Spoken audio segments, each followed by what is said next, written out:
Well, something different of a fishing trip this time, guys. I'm down in an estuary around the Southampton area on the south coast of England, and tide's coming in a bit late. I'm a bit late to the party.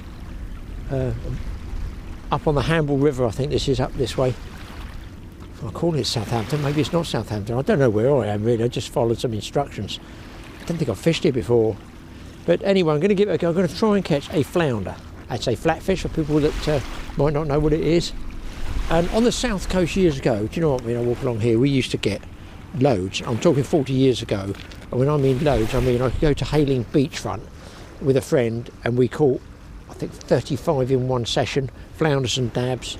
And I think another time, three of us had 50. Now, I'd say I've been 15 years without catching one. So I've come up this estuary. There's another angler fishing down there. I mean, he's got anything at the moment. I've chucked all the rods out. I've only got half a pound of ragworm. I've got about 3 or 4 hours to catch something. And that's just what it is. You know, it's just one of those fishing trips. Beautiful light over there. I don't know if you can see that. Beautiful sunlight coming down over there. Not the world's most scenic. I've no idea what that gantry thing is there. It's like a training, I think that's a training exercise area for lifeboat launching. That's what I'm going to call that. I'll look with the other camera in a minute.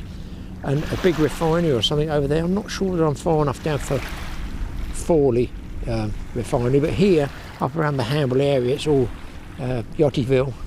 I love it all up here. And then because you can go across and way in the distance is the Isle of Wight. I've got braid on both these reels now. That's the latest one I've acquisition is an Airloop R8 which casts really well. No shock leader because I've got like 50 pound braid, I think 40-50 pound braid on there. I'm just throwing out, I'm not doing the pendulum cast, done with all that years ago. And a couple of Nomura rods there, Aichi reels, which I really like. The only thing I will say, if you look closely at the ball handle on this, which I'm not sort of now wild about the ball handle, this one, I don't know, it's just disintegrated. It looks like the mice have chewed it, I don't know. Because if I got fishy hands, I wash mine in fresh water every single trip. But if I got a bit of fishy hands in there, maybe it's mice. It doesn't look deep enough for mice to me. It's weird, it's just breaking up. No way of changing the handle, but it will do the job. At the moment, 15 minutes in, the rod tops, as usual with me, are motionless. Not an entirely unpleasant place to fish. They get what's called double tides here. Up here they get 2 tides. Like they get high, I think then it goes down a bit, then it comes in again, then it goes out again. So hopefully the second high, as they call it, is about 3:30. The next one is 12:30. So I'm hoping to get sort of double bubble out of this and not have to move up and down the beach too much. I don't know the area, but it is a known flounder spot. We will find out with the army of rods I've employed.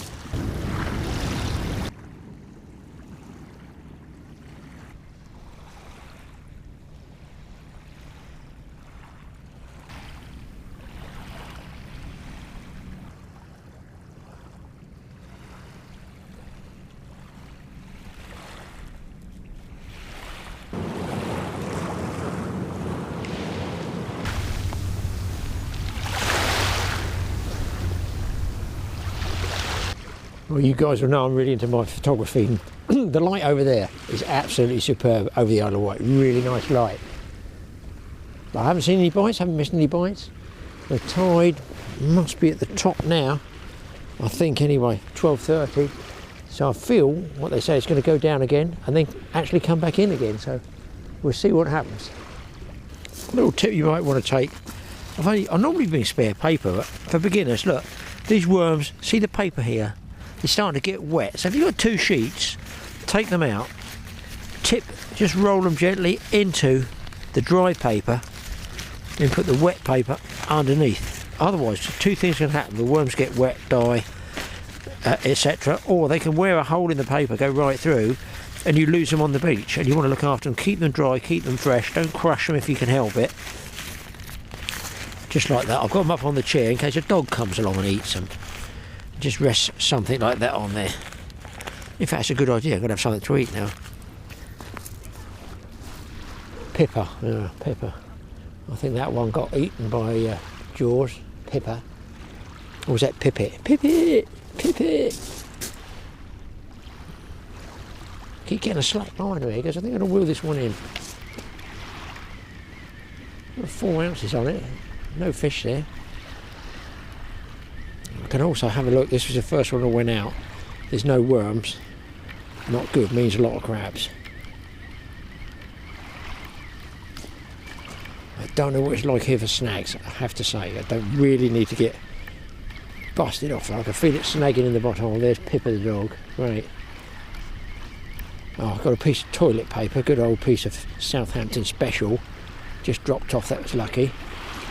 And the worm chewed in the middle, that's probably crabs. Now you can see how the pop-up works. That worm's okay. So that's suspended off the bottom out of the way of the crabs. This one's laying on the bottom and the crabs have got it. Here again, to show you so you've got these things. There's the pop-up, worm still on there. Mind you, no fish on there either.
Well, people, you'll gather by the sun sinking on the horizon over there that it's getting late in the afternoon. I've caught nothing. I've had one horrendous bite on my light bass rod there, and it was, I guess, a bass. Might hit the pop-up ragworm. It just twanged down once, and I thought, oh, it might be a flounder eating the bait. The next thing, crash, it went right over. But it sprang back so hard, I don't know how it didn't hook itself. It actually took the rod out of the out of the cup, and it just crashed over on the tripod. So I don't know how that fish didn't hook itself. Maybe my hooks are too small. My gut feeling is, and I've had this before, I'm fishing with such a light lead, 2 ounces, the minute a bass moves it, he's got freedom to shake his head and get rid of the hook. So I've now put 2 small grip leads on there, a bit like shutting the door after the horse has bolted. But I'm going to give it till dusk. I've got no floodlight here with me because I didn't envisage fishing into the dark. I thought I'd catch something in the daylight. Not so. But there you go, guys. We don't catch something every time, do we? That's what fishing's all about. That's why they call it fishing and not catching. Certainly not been catching for a while. But it's going to be a fabulous sunset. So I'm just going to sit here, literally chill, and watch that sun go down on the other side of the water there. I might still get lucky. If not, we'll see you back in the tackle shack.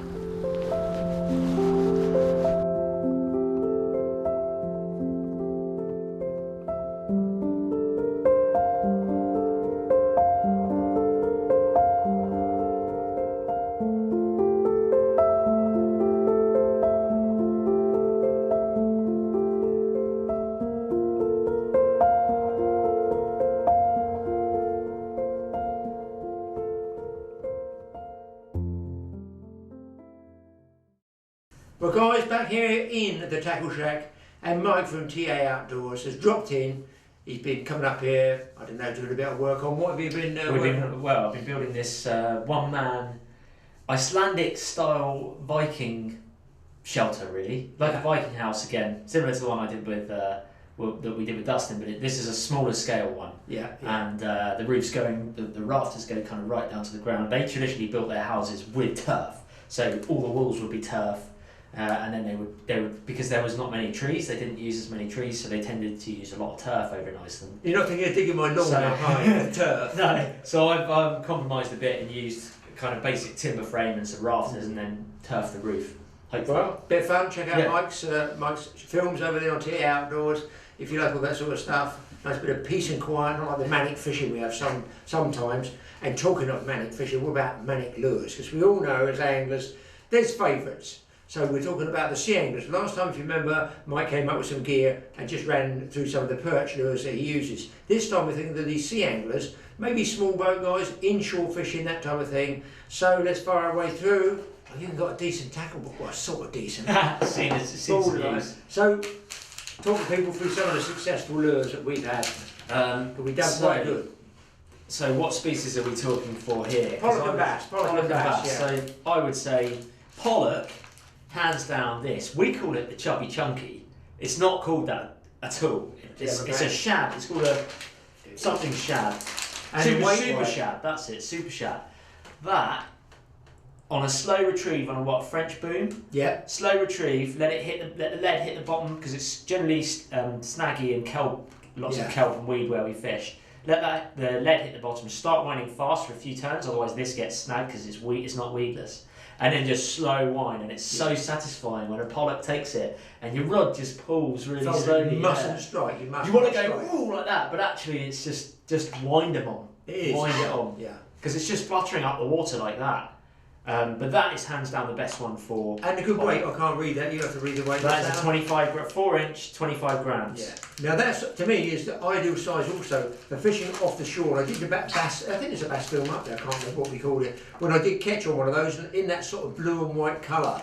That's called a super solid colour. Solid. Yeah, it's blue and white. It says there. Yeah, it's blue and white. So that I would say for casting would be my go-to one straight away if I'm going bassing off the shore.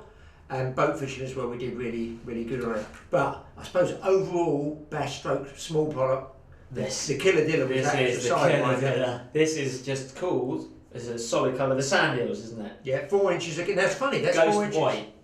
Yeah, 4 inches. 4 inches, see, that's about the size. That's really good on a well, we've caught on the shore as well with these, haven't we? It's about the limit of casting that one. Yeah, these are 10 grams, so they are lighter than that, because those are 25 grams, so they're quite a lot lighter. But they do, if it's a windy day, I'd definitely go heavier because they get blasted all over the place. You struggle with that, wouldn't you, with casting that one out? Yeah. But calm, and you're in deep water, this is rock fishing generally for bass, or round estuaries.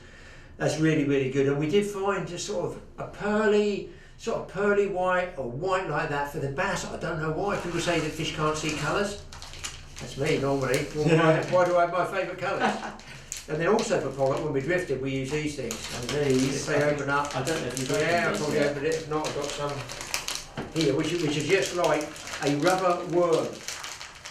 There's a really, filthy, dirty, horrible one that's caught loads of fish.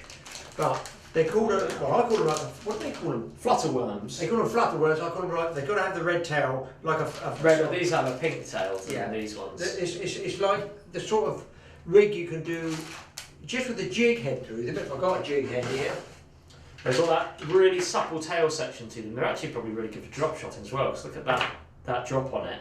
Thing is, I would say, that's too long. For perch, this would be, for perch, they would, that's too long that tail, they just nip at that tail and not they stretch it. If it was like a largemouth bass, obviously they've got massive mouths that would just... Well, I think that's where they came from, bass fishing in the States. But, so there's you... That's a big one. That's a giant size one, ideal for pollock. And you can rig it with a hook coming up. Now that's the sort of thing you do that Texas rigging with, isn't it? Little, you can Carolina rig as well, but bullet lead at the top. Yeah. And then just Texas rig hook. And to be honest, you can just put it on a normal jig head, and I've caught pollock on these. That's these. Yeah, normal jig head like that. I've caught pollock on these just casting out and winding in without even jigging before. Oh really? Yeah, I tried it because usually it's the sort of lure you would jig, right? And the tail's going to give you the action. Yeah, but because of the way the tail is twisted, it spins. Yeah. It doesn't spin your rig though, but it just flutters. Well, hence the way flutter works. Exactly. Yeah. But that's really good for pollock. I don't know about bass though with this one. I've not had any bass on these. No, pollock. I'll tell you where else I found that. Just as a This single is hook. sea bass as well. This is all sea, yeah. Is rigging those with a single hook. You have your French boom come down your weight, a long trace, and this on the bottom, but a very, very light weight. Remember, we were in Ireland. We would be fishing these, the shads and the smaller 4-inch ones, you know, dropping down and winding up. And I'd just drop these down, hit the bottom, wind up about 10 feet, so it's going over the top of the weed, and just leave it. Yeah. And just the rock and the rise and fall of the boat. Do you remember? Yeah. On one stage, on one of our films there, we had a quadruple hookup, didn't we? Yeah. With 4 It was fish, carnage. rods going over, all light tackle stuff. Look, all Absolute fun carnage. stuff. But these aren't expensive.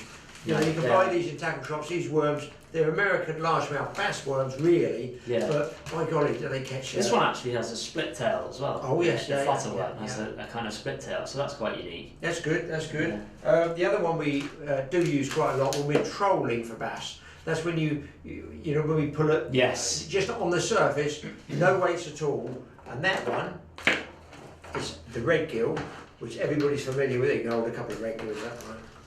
These are old school. original Yeah.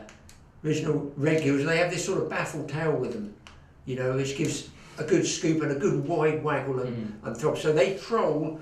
Not really fast, they skate on the top if you're pulling them fast with the boat, but we generally fish, I'm going to say, a knot and a half, so you just got the boat underway and we run it back 40 yards, Well, 50 we yards. put one really far back and then Yeah. a couple closer so they don't tangle. Yes. And yeah, just you have to put the boat at the slowest speed it will go. Generally, It's you know, just idle almost. It's just basically in gear, and it comes with a hook. You basically take it out, you thread your line, your leader, through the nose of the rubber eel. There's a hole in the nose. You split back here, bring it out, tie your hook on, and you might or might not be able to see, there's a little kink in the top of the hook there. Can they see that? There. Little kink in the top of the hook, and that stops the pollock when he takes the lure. You see, the pull you get and why you mustn't strike is because the pollock's coming up after, he's a predator, and he opens his mouth to And suck it's it a back. suck, yeah. It's a sucking back. So when you're fishing and you're winding up, you'll feel this ooh, and it's very tempting. Very It's so hard to not to jerk. You Yeah. know, as I say, it's a jerk at one and a jerk at the other. It's true. So that little kink is to sort of stop the hook getting pulled, or the lure rather, getting pulled in a bend around here. They won't take it. If it's like that, you've definitely missed a pollock. Always pull the eel out. And it won't swim properly as well, so always check them after a bite. Get it level like you want it all straight. Joke. Favourite colours? Any favourite colours here, Mike? I think Isn't it it's, you know, cheese? I think we've done quite well on black. Black is my absolute Yeah, go-to. I don't know why, because I've always picked up this black one. Yeah. We've just had, I don't know, maybe it's just because of the silhouette. I think it's creates a powerful powerful silhouette. I think they say the only colour that stays is at lowest light level is Red. I think it's red. That's the last colour to go, which I always find. If you said near the surface of bass, these little small red gills are very good. In that sort of, again, a bluey, silvery sort of colour. But for deep water, I don't know why these. You don't need to know black's my favourite colour. I got loads of blacks and blacks with firetail and everything. Finally, probably the best lure. When I say the best lure, I mean the most versatile lure for all fishing situations we found in the last 4 or 5 years. Got to be weedless. Weedless, definitely. This is like a kit one where it's basically all set up for you. It's on an articulating hook, which you can actually almost see through this. You guys probably can't see it, I can. That hook's completely articulating, so it can move. It's not rigid like a jig head would be. It can move and rotate around to give it a bit more like swimming action. But there's a little vein in the top, a little ridge where the hook tucks in. If you can see that. See it. Yeah, we use the big lure, so and you just tuck it. You pull the hook back, tuck it in a little bit like that. Make sure it's all level and up, and you have to make sure it's flat. And that way you can drag this through the weed and the kelp. And look, I can run my finger across, and it's not catching the tip of the hook. And that's really good for. Well, in Ireland, we've caught ling on them, snaggy situations where there's kelp, there's weed, there's just wrecks and things like that. There's lots of snags. And obviously, when the fish bites down, that hook then pulls free. As he closes his mouth and it turns down, you hook into the fish rather than hook into the weed bed. And honestly, especially if you've got the smaller versions of those for bass or pollock off of deep water rocks inshore, you can actually sometimes feel that draw. Yeah. But what you mustn't do really is, oh, I'm in the weeds, jerk, because you'll trip the hook and you will go in the weed. So if you feel it pulling through like a snake, just do it slowly and it should bump all the way through. There's that articulating hook. Just you can see it there. It just swivels pretty much 360 degrees, well, not quite, but all around. So it's a clever sort of invention, that. So there's a few lures for you, see guys, that we do honestly have success with, and that's what we try and tell you what we're using. Look, I mean, I've got no shortage of them, have I? I've got absolutely no shortage, like all anglers. Am I going to use all those? No. No, I'll rephrase that. Am I going to lose all those? Yeah. The answer to that is probably yes. But we all collect too many lures and we all probably have too many colours. But everybody you talk to has a different colour. We're just telling you what we've caught on in the hope it gets you guys a few extra fish. That's what it's all about. Yeah. So Mike's on his way back down to Somerset. Somerset, He's on his way home, he dropped in today. Back up next week, probably, for a bit He'll more. come back up again, yeah. And eventually we'll get out fishing. Yeah. And I'll tell you what you want to do. What's that? Watch the telly or some fishing show. Yeah. The guy over there tell you how to catch fish. Sometimes. Guys, thanks for watching. We'll be back in here. Well, hopefully have some more tackle to talk as well. And we can get the stove going. Yes. Because it's getting cold now, so. We'll get that going. Yeah, we will fry. Well, people, I'm taking a huge gamble. I'm coming down south coast. I wanted to fish somewhere called the East Beach. It's blowing force 6. And there's monstrous waves coming in. Look at this puppy rocking in here. So I've had to come around the East Beach. It doesn't look it. They are big waves. There was a guy fishing up there on the beach. Don't know how long he was there. Didn't see him have a fish. He's packed up and gone home. I am, yes, that's right, the only one obviously stupid enough to be out here fishing in this storm. It looks flat. It's not. Around the other side, as I say, it must be running 35 knots.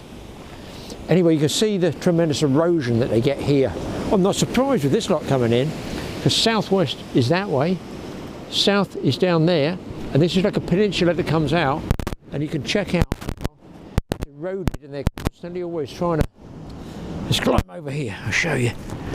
These are all, one assumes, fortifications over the years to stop it washing away. Look, breeze blocks. Look, they've got bits of slate, bits of rubble, bits of breeze block. I guess in anything to hold the sea back. I guess in this here is like a topsoil there, I don't know. And you can see it just washes away, and the backwash of the wave sucks it all back. So in other words, the sea will eventually win again. Here it's got the concrete.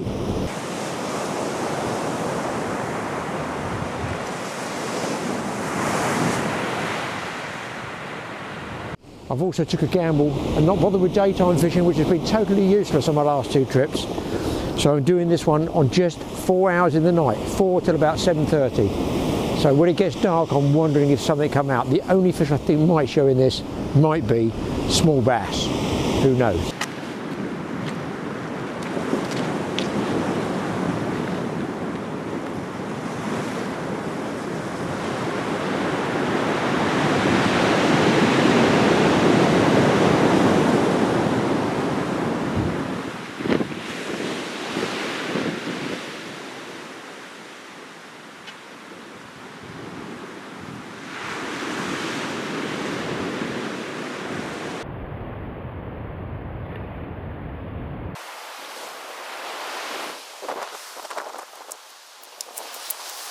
Bait was a quarter section of this half, together with squid over the top of it, with elasticated thread, and then I had some gigantic stretchy ragworm.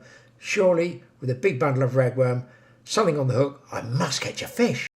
It's going to be dark in a little while, so it'll be floodlights only.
Well, not that you'll see much, but the light's going really fast now. Had no bites yet, unsurprisingly, so I'm waiting until it's really dark. Big waves starting to come in now. High water is in about 20 minutes time, and then it's going to be ebbing the other way quite fast. The waves are so powerful from around that side there, when I'm just leaning like this on there, and those big waves hit, it shakes the concrete and the steel. I can feel it, boom, I can feel it move. Shows you the incredible power that there is here. It's not the sort of place, being on my own here, I need to fall in the water. Come on, one fish, I've driven all this way, I bought the bait, I thought I got it all timed right. I know that I didn't get the weather forecast right, but come on, cut us a break, boys. One fish. Well, I've had no bites yet. I've lost 2 sets of gear. They're getting buried by the huge surf. So I'm not going to give it much longer. I've been here, well, my 2 big baits have been out on my big rods 2 hours, can you believe? They've been out there 2 hours. Nothing on the spinning rod, so I've lost 1 spinning rod outfit buried, lines buried. Same on a big distance casting, so I've moved down because the tide's falling, one assumes now. So I've come down a bit, but it's really, really spooky when you go out over there off the edge. Because you hear this like hissing sound where the waves, monster waves are coming in. And it's a little bit spooky, a little bit scary. But being scared is not a problem because that generally keeps you alive. Just got to be a bit careful. I've got a spinning rod around the corner there. So I've got one out here with worms, another one with worms here, and one with fish bait there. So I'm not going to get the fish to go with the other stuff I'm going to cook up, but trust me, I've got enough to survive. But out here you won't see it, but big waves coming in.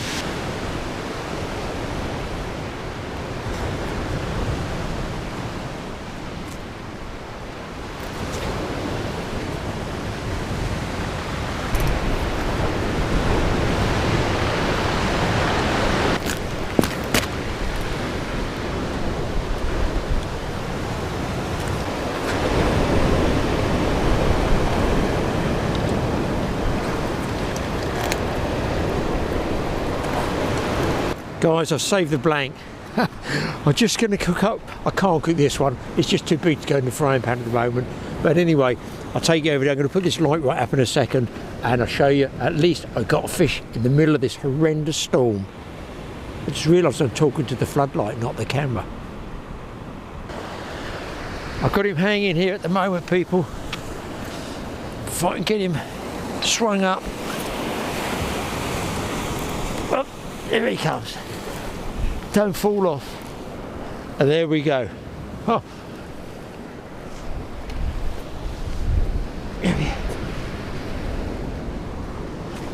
There we go, boys. The humble dogfish saves the day again.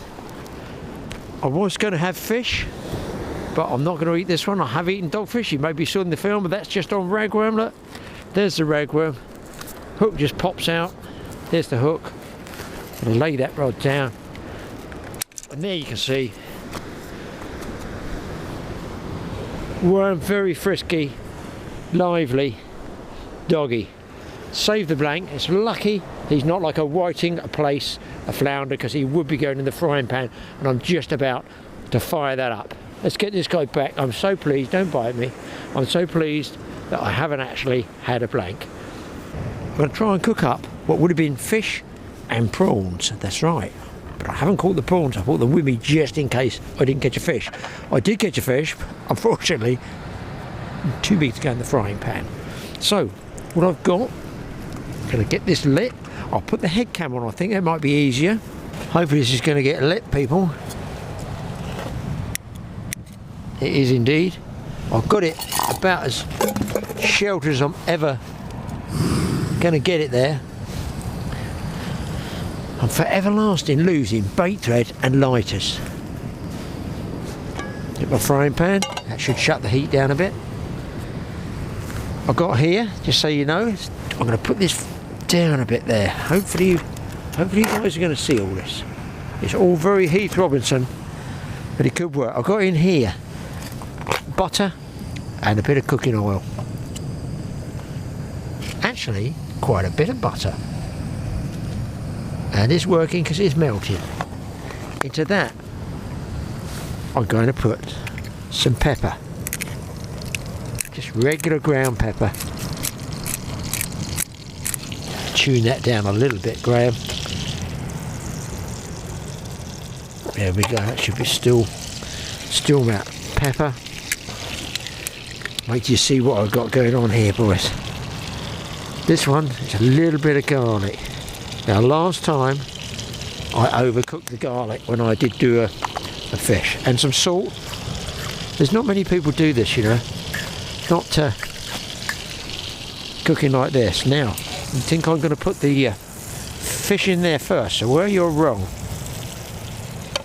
I'm going to fry some of these, which we call spicy potatoes. It feels a bit square, Graeme. Oh dear, it's cake. Try again. Look at these spicy potatoes.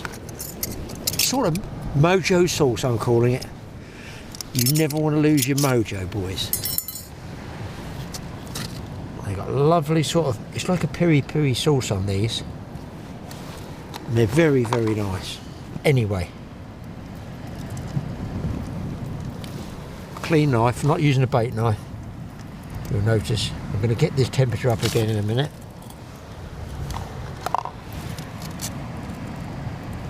These should give, you just crumble all these up, to be honest.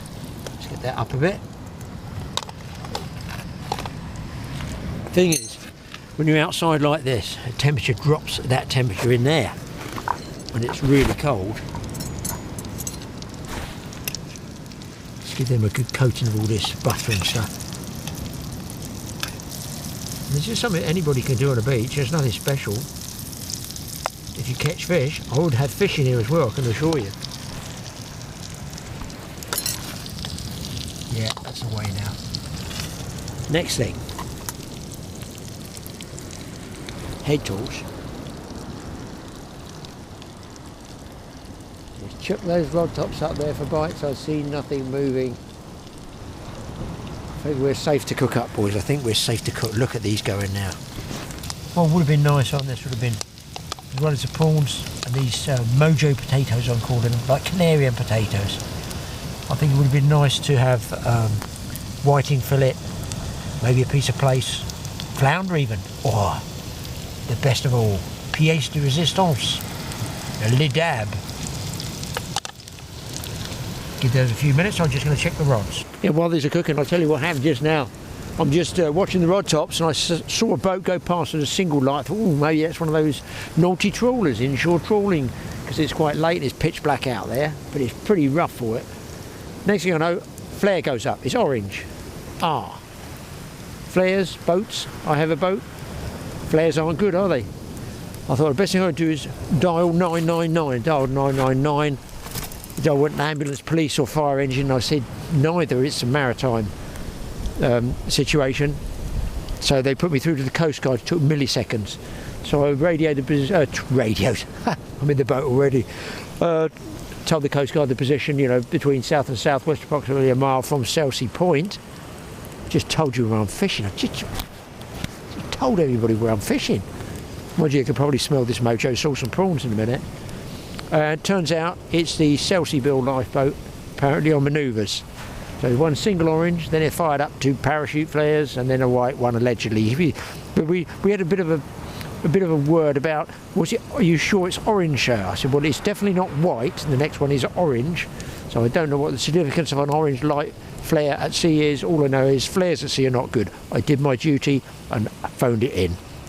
And if you guys are out walking on the cliffs, if you see flares go up, it doesn't matter if it's manoeuvres or not, phone it in. This needs phoning in. Look, I'm going to give these all pretty well done. In they go. Now these shouldn't take long at all. And I've had, oh, the smell. Oh my God. Just hoping you people are getting some of this. I reckon the guys out doing the flare manoeuvres on the Selsey lifeboat could be smelling this. They'll be in parked and tied up there soon. My chips are done, my Mojo chips I'm going to call these.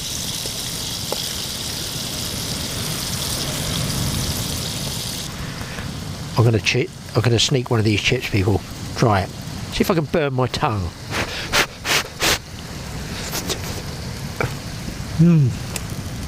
Oh, nice. Keeping the chips aside, tilting the pan so I get all the heat there, and I can cook those in there. It's going to be so good. And I've also got a nice big fresh crusty roll with me. Half of it's already been demolished. The tie's falling back now, so I think probably after I have my luxurious meal here I will call it quits and pack up. I might get one more fish, but to be honest I'm still grateful for the dogfish. Here we go, boys. It's looking good to me. I'm covered in steam. It's bubbling and cooking away, and I feel that's done. Serving up time, and then maybe one more cast. What do you think? I'm going to tuck in, boys. I'm talking to the light again. And there we go, I'm going to tuck in, boys. And for those foodies of you out there, yes, I am going to be dipping my bread in all that lovely juice. Look at that. Oh. Oh.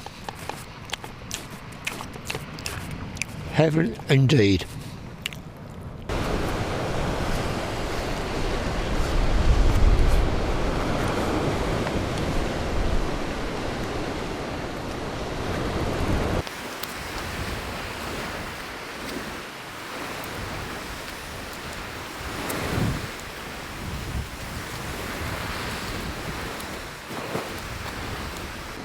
Just had one little tap on that left hand rod there.